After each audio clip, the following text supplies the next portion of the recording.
Hi. Today, we will explain the storyline of a movie titled The Ugly Stepsister, released in 2025. Okay, let's get right to the story. Elvira, along with her mother, Rebekka, and her sister, Alma, traveled by horse-drawn carriage to Otto, Rebekka's future husband and her future stepfather, at a castle in the kingdom of Swedlandia. Throughout the journey, Elvira reads a book of poetry by Prince Julian, whom she greatly admires and loves. In fact, she hopes to marry the prince. A few hours later, she arrives at Otto's residence, where he is waiting for her. Here, Rebekka and Otto hold a sacred wedding ceremony, attended only by their immediate family. Elvira's family also got to know Agnes, Otto's only daughter, who would become Elvira's stepsister. Rebekka's two daughters had different personalities. Elvira tended to be friendly but shy, while Alma was indifferent and tough. On the other hand, Agnes also made a positive impression on Elvira. She was beautiful, kind, and loving. Elvira was stunned by her stepsister's beauty. On the first day of their meeting, Agnes introduced Elvira to Isak, one of Otto's workers. After that, Agnes showed Elvira her magnificent room, which was decorated with jewelry. The room was so spacious that Elvira felt indescribably happy. Moreover, the room overlooked Prince Julian's castle in the distance. That evening, they all celebrated with a small reception over dinner. The event was lively and full of laughter. Otto even lightened the mood by throwing pieces of cake at Elvira, making everyone burst out laughing. No one expected anything bad to happen to them. Suddenly, Otto had trouble breathing and died. This tragedy devastated Agnes, who locked herself in her room. Elvira tried to sympathize with Agnes by bringing her food and chocolate while comforting her. Elvira said that her mother also slept all day after her father died, but that all sadness would eventually pass. Hearing this, Agnes's friendly demeanor disappeared. She felt offended. How could she not be? Her father had not even been buried yet, but Elvira was advising her to move on with her life. Emotionally, Agnes confessed that her father had married Elvira's mother only for money. Hearing this confession, Elvira was shocked and rushed to her mother to tell her. However, at the same time, three men came to collect Otto's debts. They knew Otto had no money, so Otto's farm and agricultural land had to be seized. Rebekka could no longer hold back her sadness and fainted. Long story short, Otto didn't leave his family a single penny. Rebekka felt like her future was bleak, especially since she wanted to marry Otto because she thought he was rich. Rebekka was pessimistic about meeting another man who would marry her, considering she was a widow with two kids and was middle-aged. Elvira tried to offer her mom a solution, saying she was willing to get married to ease their financial burden. Unfortunately, Rebekka responded bitterly, saying that Elvira was not pretty enough to be matched with a rich man. Besides, Alma was not old enough to get married. Hearing this, Elvira became discouraged and hated her appearance in the mirror. On the other hand, Agnes felt lonely and sad. Now she was all alone. While sobbing in front of Otto's body, she prayed in front of her late mother's photo, hoping that her future would not be as bad. Meanwhile, Prince Julian's messenger was heard in the distance announcing an open dance invitation for all noble girls. Elvira rushed over to the messenger and asked for an invitation. However, Elvira almost couldn't attend the party because she didn't have a last name. Agnes helped her by giving her another last name to write on the invitation. Having successfully obtained the official invitation, Elvira was delighted to finally have the opportunity to meet Julian. Moreover, the prince would choose one of the girls to be his wife at the party. The dance party was still a few moons away. Rebekka had a series of plans to make Elvira look presentable enough to be proposed to by the prince. They went to a male cosmetic doctor to beautify Elvira. Rebekka promised to pay the doctor more than usual with the money she had left. After agreeing, the doctor explained what he would do to beautify Elvira. Starting from removing her braces, fixing Elvira's crooked nose, to sewing on thick eyelashes. On that same day, Elvira underwent the nose correction procedure in great pain without anesthesia. Seeing Elvira's suffering, Rebekka smiled contentedly. After that, Elvira had to wear a nose bandage, making her appearance look strange. The next day, Elvira attended a prestigious finishing school for young ladies of noble birth. The headmistress, Sophie, welcomed them and introduced herself. Sophie then announced that the school had been given the opportunity to open the event with a dance performance. The girls were thrilled to hear this, including Elvira and Agnes. However, for the performance, she and her partner, Madame Vanya, had to hold auditions. Not all students could attend the ball. Eventually, there would be 3 lead dancers to open the event. This opportunity was very important to them because it would increase their chances of being noticed by the prince and the other noble guests. On the first day of dance practice, Elvira was discriminated against by Madame Vanya. It was obvious that Madame Vanya did not like Elvira's physical appearance and preferred Agnes's appearance. Elvira was told to line up at the back with the other girls who were plain-looking, while Agnes was told to come forward. Secretly, Elvira felt jealous of Agnes, who didn't have to try hard to be beautiful and liked by many people. That evening, Elvira had dinner with her family. Agnes told Rebekka that she had set the date for her father's funeral. Rebekka calmly replied that Otto would be buried once they had the money. Agnes was upset to hear this. She thought Rebekka would rather waste money on Elvira and Alma than bury Otto. After all, her father was already starting to decay. Despite her protests, Rebekka told Agnes to give in. This dispute caused the relationship between Agnes and Rebekka's children to change slightly. A few days later, the announcement of the girls who had passed the dance party selection was made. Elvira was very happy to be on the list with Agnes. However, Madame Vanya still looked down on her. She didn't actually approve Elvira, but she was forced to because Rebekka had paid her. She told Elvira to try harder and prove that she deserved to perform at the dance party. Elvira's complaints didn't end there. She also felt inferior because she was getting fatter and her party dress didn't fit her anymore. She felt confused because the only way she could cope with stress was through food.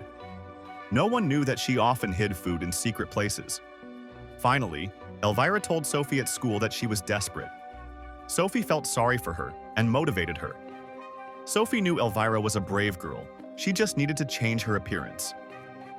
To address Elvira's physical complaints, she gave her tapeworm eggs so that Elvira could lose weight. After school, Elvira told Alma about this while reading a book in the forest. Alma thought it was a crazy idea, swallowing worm eggs that would absorb Elvira's food even if she had to starve. She thought their mother was forcing her to do it. However, Elvira said it was her own choice. Alma sulked and left Elvira alone. Even though her sister had warned her, Elvira didn't care. She still swallowed the eggs.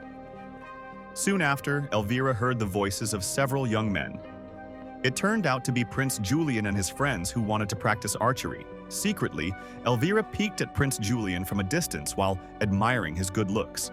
She was so focused on watching the prince that she didn't realize she had slipped. As a result, her hiding place was discovered. Julian's friends then teased Elvira, who they suspected of peeking at Prince Julian. However, Prince Julian bluntly said he was not interested in Elvira. Nevertheless, his words did not diminish Elvira's admiration for him, and she continued to hope. On the other hand, Agnes felt torn. She felt heavy-hearted if she was chosen to marry the prince.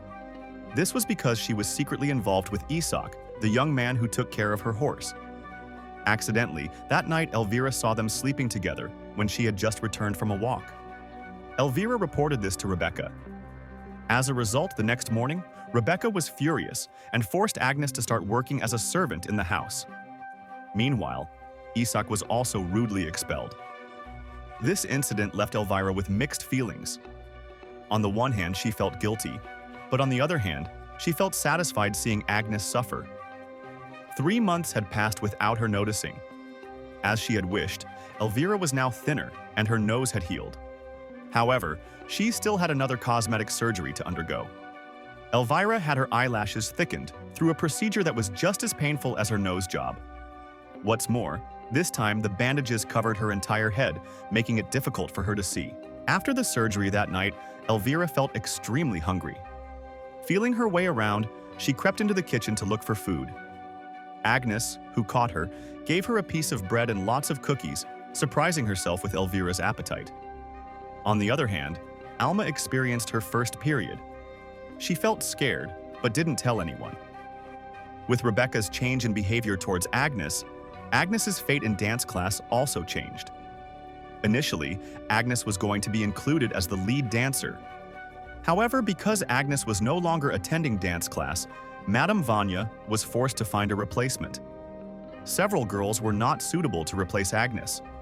However, noticing Elvira's physical changes, she decided that Elvira would replace Agnes.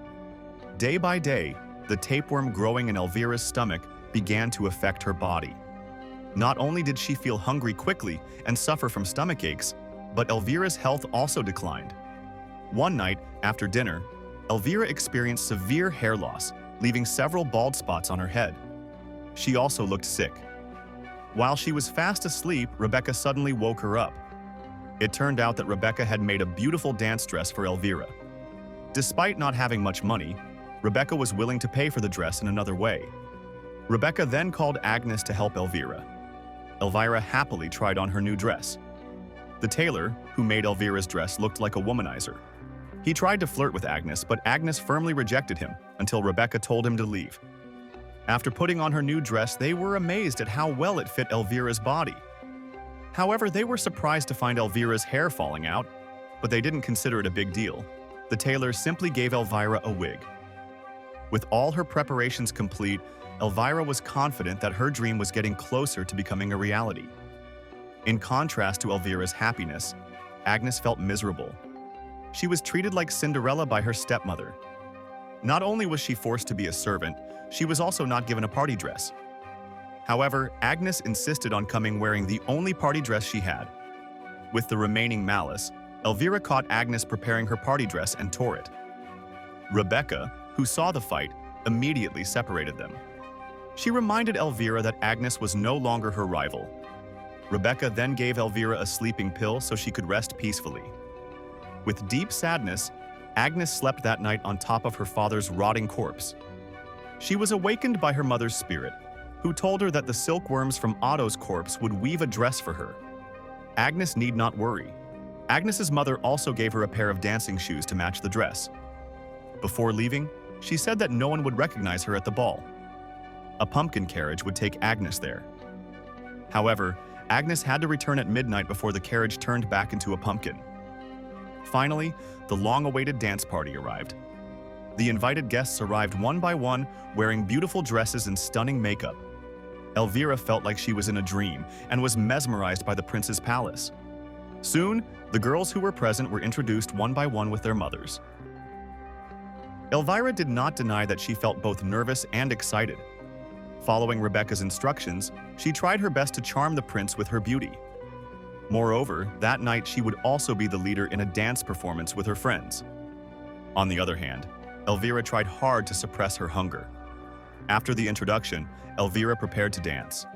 Her graceful and seductive movements mesmerized Prince Julian and the male guests. After the performance, Prince Julian chose a girl to dance with him. Elvira's goal of attracting the prince's attention was finally achieved. With a hopeful gaze, the prince approached Elvira. Of course, she happily accepted the prince's outstretched hand. At first, Elvira and Prince Julian's interaction went smoothly. In the middle of the solemn dance, Agnes suddenly arrived, causing everyone to stare at her. In fact, the dance was interrupted. However, no one recognized Agnes because her face was covered by a veil. Without further ado, Prince Julian immediately ignored Elvira and asked Agnes to dance. Elvira was heartbroken. At the same time, her stomach churned. She felt so nauseous that she couldn't stand it anymore. Elvira rushed off in any direction and vomited several tapeworm eggs. She was stunned and realized that she was dying. She tried to tell Rebekka, but Rebekka didn't care about Elvira's feelings. She forced Elvira to calm down and find another rich husband at the party. She returned to the dance floor and politely entertained the young men who wanted to dance with her. However, while dancing, Elvira felt dizzy and unwell. The spinning dance moves made her hallucinate, but no one paid any attention to her.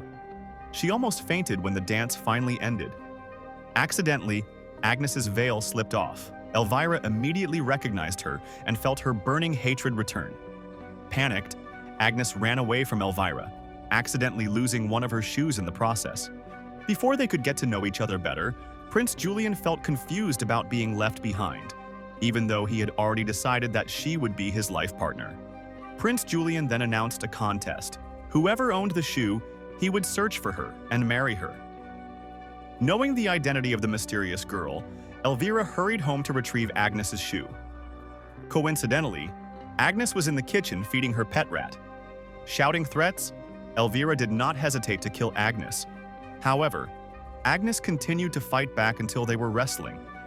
Unable to withstand Elvira's aggression, Agnes was forced to give up one of her shoes. In the midst of the struggle, Rebekka returned home half-drunk with a young man. She immediately told Elvira to go to bed, refusing to listen to her defense. Even though she had gotten Agnes's shoes, Elvira was still desperate. The reason was that Agnes's shoes were too small. Desperate, Elvira tried to make her toes fit into the shoes, even though it meant hurting herself. After making up her mind, Elvira took a meat knife to her room and cut her toes. Suddenly, Elvira screamed in pain with all her might. Alma, who was the first to hear Elvira's screams, rushed over to check on her.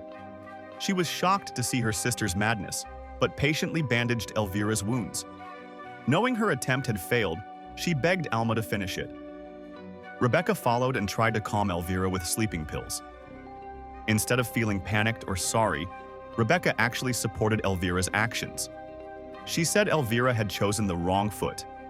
The shoe on the prince's foot was the left one.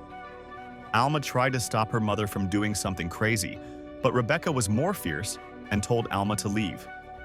Without feeling, Rebekka then cut off all of Elvira's toes. Elvira was unconscious when her mother committed this cruelty. However, in her dream, the prince came to pick her up and marry her. The next morning, Elvira heard Prince Julian arrive at her residence. Elvira forced herself to crawl downstairs. Unfortunately, with her extremely weak physique, she was unable to reach the front door. The prince finally found his dream girl, Agnes, while Elvira could only lie on the floor until she fainted. Her dream was shattered, as was the physical beauty she had fought so hard to achieve. A few moments later, Alma woke her up. Alma said she would take Elvira away from the house. Feeling resigned, Elvira simply agreed to Alma's decision. Alma immediately asked for the tapeworm medicine and gave it to Elvira to drink.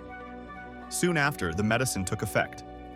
Alma helped her remove the fully grown tapeworm from Elvira's body without feeling the slightest bit of fear or disgust. Then, she killed the worm and threw its carcass to the crows. With great effort, Alma helped Elvira walk along the castle terrace to the horse. After taking some of their mother's jewelry, Alma took Elvira away, while Rebekka was still busy with another young man.